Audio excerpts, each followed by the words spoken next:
Ang Ginoo manaa kaninyo. Manausap kanimo. Kinotlo gikan sa Ebanghelyo sumala ni San Juan. Imayaon ikaw, O Ginoo. Unya mibalik si Pilato pagsud sa palasyo, gitawag niya si Jesus ug gipangutana, "Ikaw ba ang hari sa mga Hudiyo?" Si Jesus mitubag, "Imo ra ba gayud kining pangutana o gisultihan ka ba hinoon sa uban mahitungod kanako?" Si Pilato mitubag, "Hudiyo bagod ako? Ang imong kaugalingong katawhan ug ang mga kadagkuan sa mga pari ang nagtugyan kanimo ngari kanako. Unsa bay imong nabuhat?" Si Jesus mitubag, "Ang akong gingharian dili iya niining kalibutana. Kung ang akong gingharian iya pa niining kalibutana, ang akong mga sakop makig-away unta aron dili ako ikatugyan ngadto sa mga Hudiyo. Apan lagi ang akong gingharian dili iya niining kalibutana." Tungod niini nangutana si Pilato kaniya, "Hari ka ba diay?" Si Jesus mitubag, "Nag-ingon ka nga hari ako. Tungod niini nataw og mianhi ako sa kalibutan alang sa usa lamang katuyo nga mao ang pagsaksi sa kamatuoran. Ang anaa sa kamatuoran mamati kanako." Ang Ebanghelyo sa Ginoo. Dayon ikaw, O Kristo. Maghisgot gani kitag liturgical calendar of our Catholic faith. Nagpasabot na siya nga ang simbahan nigahin siyag panahon ug higayon aron pagsaulog, aron pagpamalandong ug sa paghinumdum sa nagkalain-laing hitabo sa kinabuhi sa atong Ginoo nga kini may kalabutan sa atong kaluwasan. Ug sulod sa 34 katloan ka upat ka Domingo karon niya nagyuta agig pagtapos sa usa ka kalendaryo sa simbahan. 1925 Pope Pius XI iyang gimugna kining maong dakong solemnidad ang Kristo nga hari. Agi og pagtapos sa usa ka kalendaryo sa simbahan. Nga kita isip mga Katoliko Kristiyanos, mga binunyagan, makahukom gayud unta kita nga walay lain nga maghari sa atong kinabuhi. Gani atong ibungat kanang pamahayag sa kanta, Christus vincit, Christus regnat, Christus imperat.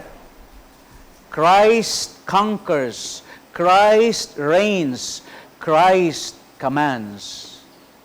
Conquers tungod kay ang pag-anhi sa atong Ginoo sama ron nga gitaho nato sa Ebanghelyo, dili man aron nga iyang angkonon ug mag-angkon siyag mga tao nga iyang dumalaon or nga maghimo siyag teritoryo aron nga siya magmugnag gingharian.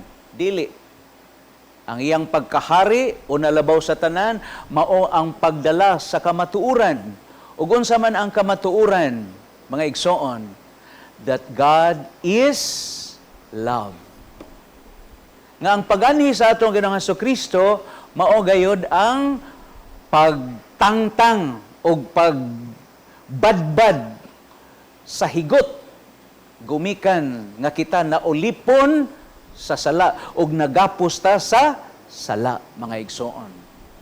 Gapos gani nagpasabot nga ikaw wala na kay mahimong maayo sa imong kinabuhi kay gigapos man ka sa sala. Nya nahibaw biata nga kanang sala is disobeying God. Sin is rejecting God.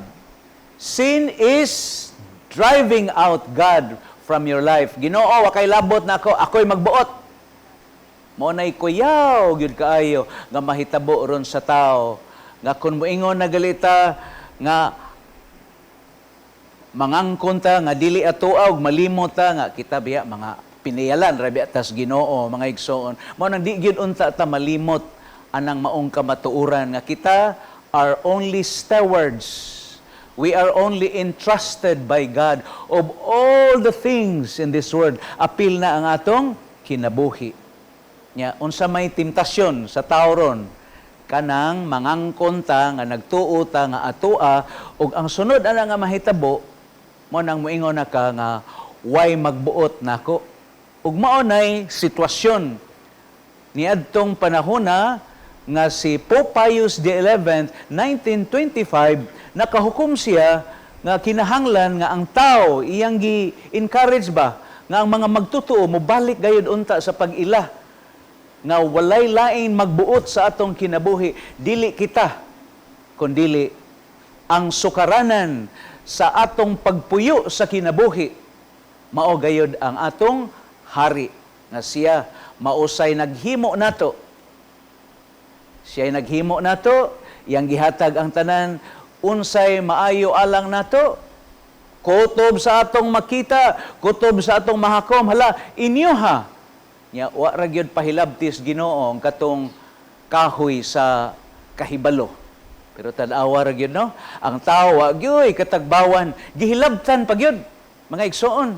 Og tungod ni adto mao nang nahitumpawak ta nga we become fallen. Ug tungod niya na ang tao siya nahiagom sa iyang pagpakasala.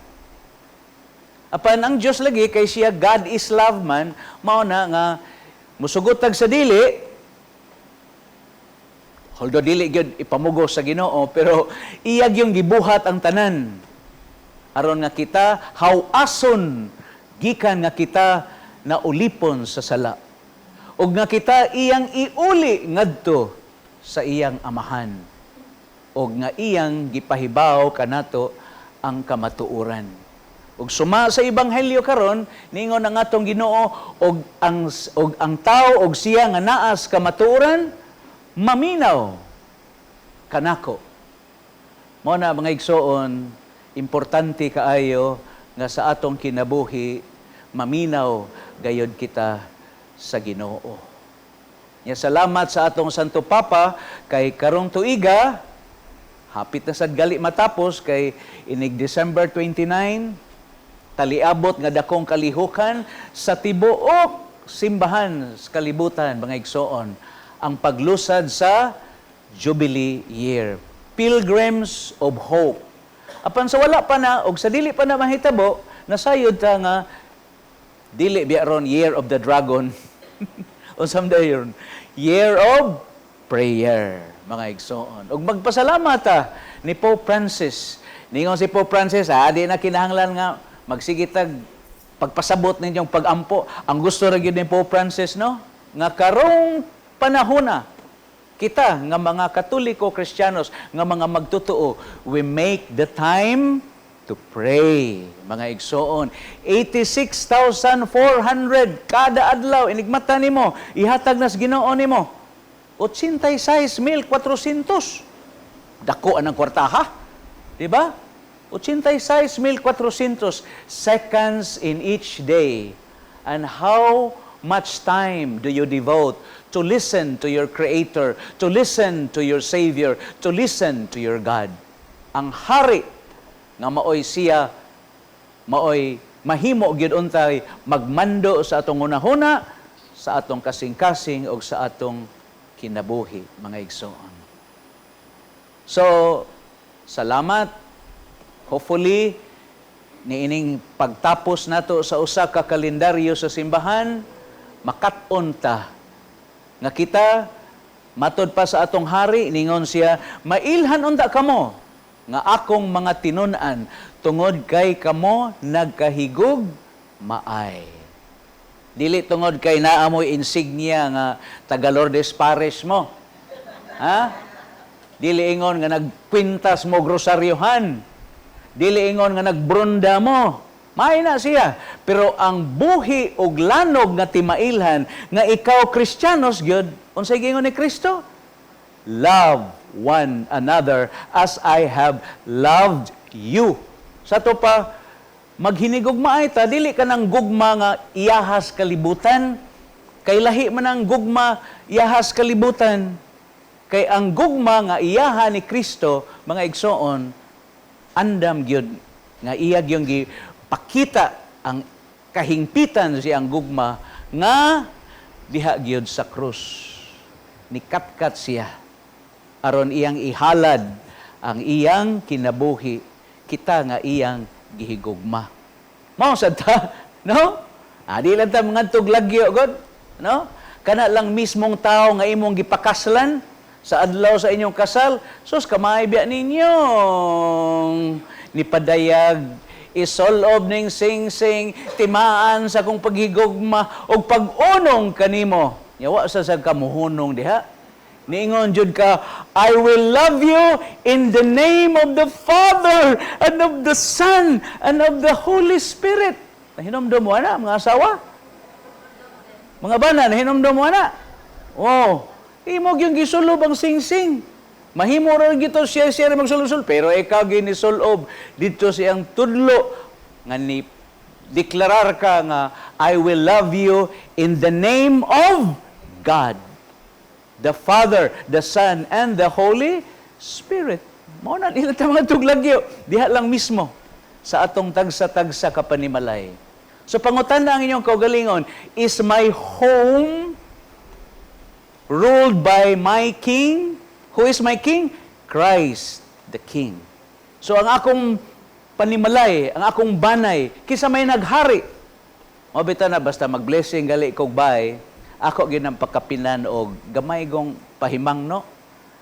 When you want your house or home to be blessed, meaning it is an expression and a profession of faith nga, Lord, you are welcome into our home. You are the owner of our home.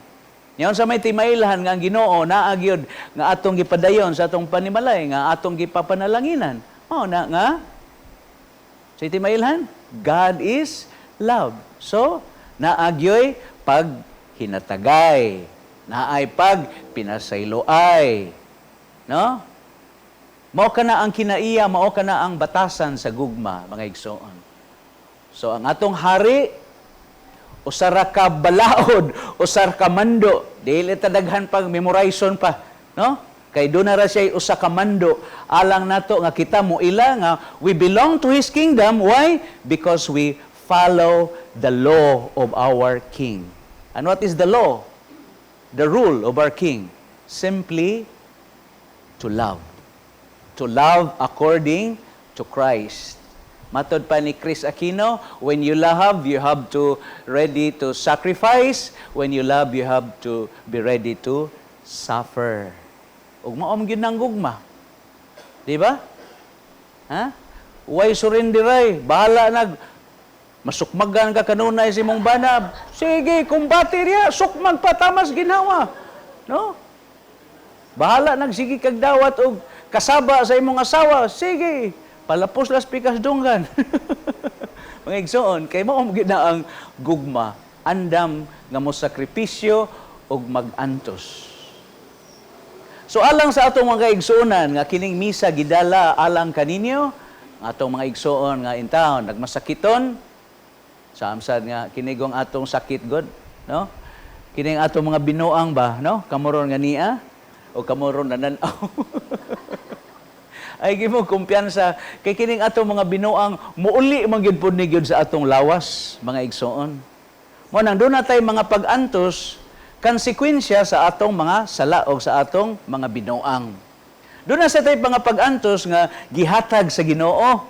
Ha? Nga naman kay buot niyang luwason ang atong kinabuhi. Mo nang dunay mga pagsuway nga ihatag sa Ginoo nato.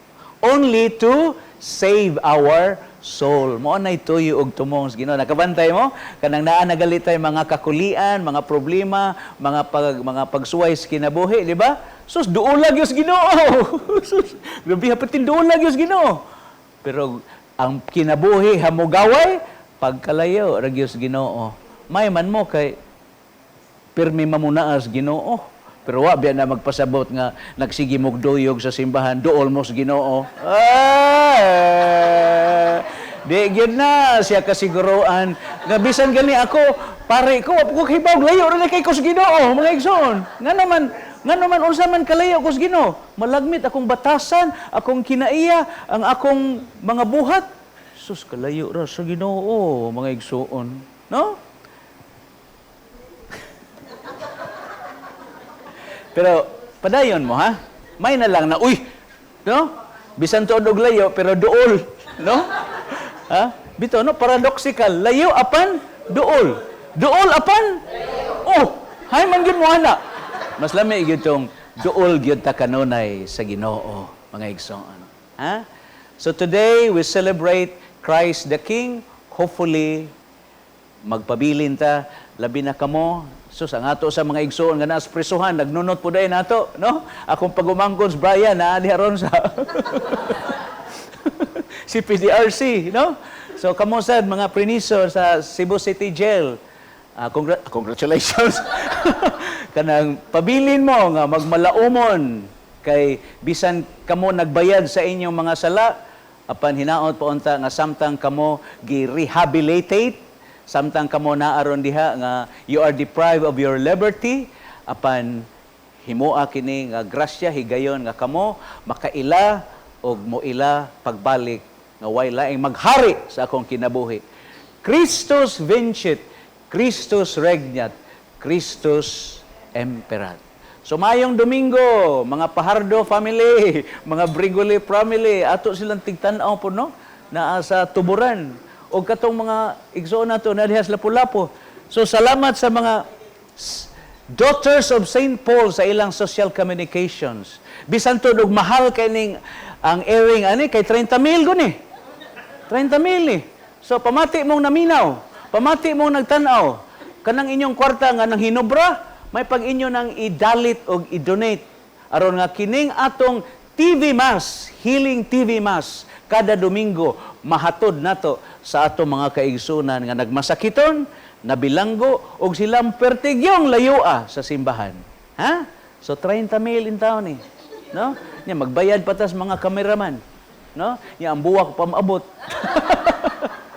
So mga igsoon, Viva Cristo nga Hari! Viva Cristo nga Hari! Christus vincit! Christus vincit! Christus regnat! Christus regnat! Christus emperat! Christus emperat! Pakpaka na itong atong hari!